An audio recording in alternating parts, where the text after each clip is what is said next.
seems to ace 4-hour races. It qualifies well, but 24-hour races don't seem to get the luck, do they? Let's review then the pole sitting performance for Max Hesse. 3 1/1000ths of a second slower than the fastest lap we saw from the Ferrari. But remember, we said it didn't matter for the Ferrari because we reset everything they needed to do that to get into the shootout. Always difficult to know how hard to push early on. This was his first lap, so maybe Snowy, they knew that they were going to have to do it on the first lap. Make a mistake on the Grand Prix circuit, it's so deflating down towards the Goodyear curve, braking very, very late for that, taking the approach of 2 apices to that, let the car run in the middle, now climbing up the hill to the Schumacher S's. And you said before this session, it's about getting yourself into a calm mindset. There is a car ahead of him because everybody other than the first car had a car ahead of him.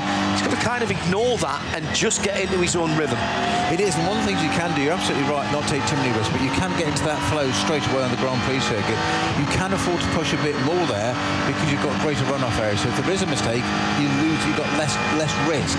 Once you get onto the Nord Schleife, and I always say this, the Sabine Schmitz curve where you go 180 degrees round, it's almost a metaphor for what's about to come, because on the right-hand side, as you go through there, that left-hand hairpin, there is no space. It is literally a metal barrier, and then you set off down Hudson Back roller coaster. So that's where you've got to get it right. Onto the Hudson Back then, still with the sunshine for Max Hesse, with the pole lap that we are reviewing and describing for you now. Not too much curb on the left, but plenty on the right where there's that little bit of block paving. He'll do exactly the same on the next right now. Balance the car coming through to the right left before he dives down over the bridge. No curb link used on either of those apices there, but the exit curb you can. Now over the bridge, heading towards Flugplatz, climbing the hill to the brow. Was there a little lift there just to balance the car? I think going up the right-handers up the hill. 145 miles an hour you're tipping into Flugplatz. That uphill jumping right-hander, 235 kilometers an hour if you prefer, down towards Schwedenkreuz. Absolutely 100 to the wall left-hander. 70 miles an hour. 270 kilometers an hour, 167 miles an hour through Schwedenkreuz. Now the newly resurfaced Foxhole is the next challenge, and it really is a challenge. Peter was telling us the other day that it's quicker through the middle part of it, but at the end it's a new challenge. There's this curve on the left at the end, and said there, you can't use that now. They've changed the chamfer of the curve.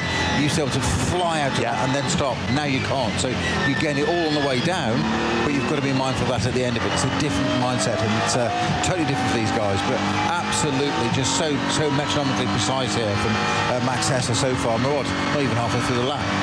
It was only 0.4 of a second, the gap to the rest of the field, as he gets the sun in his eyes before turning right and plunging down towards Callenharden. The run down towards Adenau. Oh, now he didn't short shift there. He used all the revs in qualifying mode.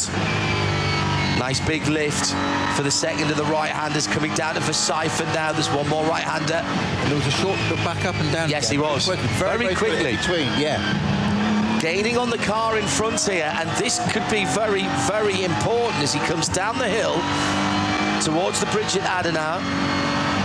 Braking just before the road on the right-hand side, the little entry road there. Now over the bridge, climbs. Oh, back on the throttle super early at that point as he comes to the Niki Lauda corner and heading towards and back the up big and climb. Again Very quickly. Exploiting the torque of that BMW there. Down 3 gears.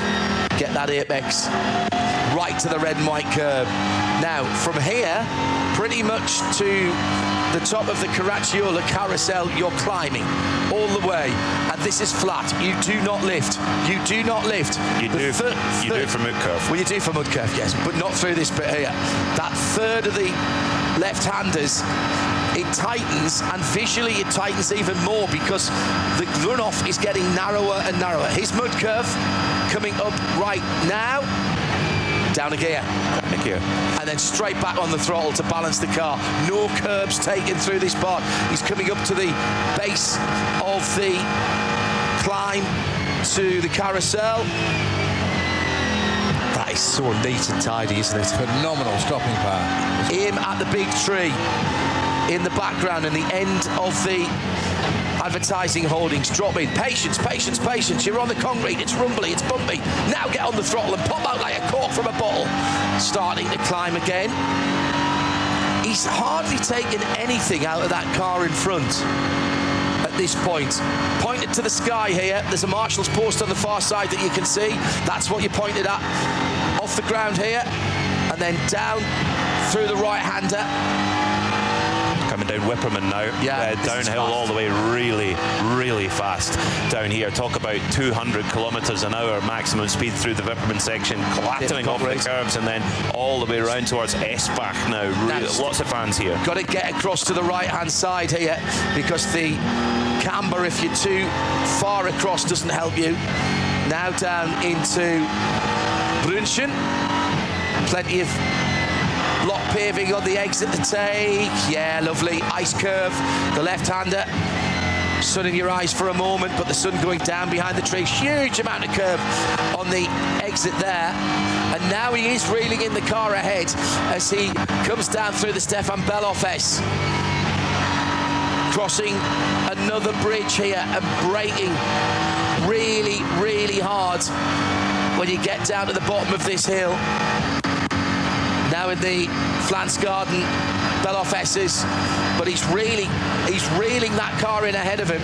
I think he's going to get Snowy a really good, we didn't see this, so I think he's going to get a really good tour down the Dodiger here, and that might be the half second. Just where he needed it. Yeah. Exactly so, because he's suddenly reeled in that this little carousel, the Kleiner carousel. They suddenly got, is it an Audi that's in front? Yeah, it's Pierre Kaffer who qualified. Yeah, of course it was, yes. It was 17th out of 17 cars in that session. Yeah. And the visually, there's very little difference. Yeah. And catches at the perfect point. Get it from our great work from our pit reporters for the German coverage. They've spoken to Lawrence Vantor, who said he was very satisfied. The car felt very good to drive. His pulse was at 190 beats per minute, but he said the tyre went away at the end. That Audi is quick in a straight line. Oh, yeah, it is. Because Hesse is gaining, but barely, coming down Antonius Bucher now. And he is getting a tiny little bit of aerodynamic drag. He's tight crafting it. Yeah. Yeah. He's not sitting directly behind, he's sitting slightly off. Yeah, very interesting. I would say, though, he's pulled in a couple or 3 tenths on Kaffer there. Aim for the red end of the arm core, because if you aim for it, he'll drift past it. And he's going to get another little draft onto the front straight as well. And that is 8 minutes 10.992 and pole position for the ADAC Ravenel 24 hours of the Nürburgring for Max Hesse at BMW Team RMG. He'll lead him to green tomorrow. We'll have it for you. And he will start alongside the Grello Porsche. What a run we have had in those 2 shootout sessions. PMAC.